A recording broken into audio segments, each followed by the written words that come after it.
Good morning বন্ধুসকল welcome to my first mini blog মই আছো বৰ্তমান মধ্যপ্ৰদেশৰ গোৱালিয়ৰ ষ্টেচনৰ ওচৰত মধ্যপ্ৰদেশত মই ডিউটি কাৰণে আহিছিলো যদিও লগৰ কেজনে ক'লে ইয়াৰ ওচৰতে হেনো মানসিং ৰজাৰ পুৰণি কিলা এটা লগৰ কেইটাৰ কথা নাজানো মোৰ হলে ঠাইখন নামটো শুনে চাবলৈ গাটো পিটপিটাই আছিল ষ্টেচনৰ পৰা 150 টকাত এখন অটো ৰিজাৰ্ভ কৰি আমি আগবাঢ়িলো কিলাটোৰ অটো ৰিস্কাৰ পৰা নামিয়ে দেখিলো কিলাটো একেবাৰে পাহাৰৰ ওপৰত অৱস্থিত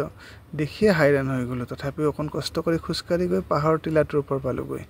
ওপৰৰ পৰা দেখিলো চাৰিওফালৰ মনোমোহা দৃশ্য আৰু প্ৰাকৃতিক পৰিৱেশ সেইবোৰ দেখি অটোমেটিকলি নিজৰ গাৰ ভাগৰবোৰ নোহোৱা হৈ গ'ল প্ৰায় 600 শতাব্দীতে ৰজা সূৰ্যসেনাই বনোৱা এই কিলাটো প্ৰায় 5 কিলোমিটাৰ পাহাৰ এখন আগুৰি লৈ আছে চাই থাকোতে আমি এজন ফটোগ্ৰাফাৰ লগ পালো মোৰ লগৰ কেজনে ফটোগ্ৰাফাৰজনৰ সৈতে ভালে এখন ফটো তুলি ললে লগতে মই এখনমান ফটো তুলি ললো স্মৃতিৰ কাৰণে বেছি পলম নকৰি কিলাটোৰ পৰা আমি কেম্প অভিমুখে যাত্ৰা আৰম্ভ কৰি দিলো আজিলৈ ভিডিওটো ইমানেই আছিল যদি ভিডিওটো ভাল লাগে আপোনালোকে লাইক কৰি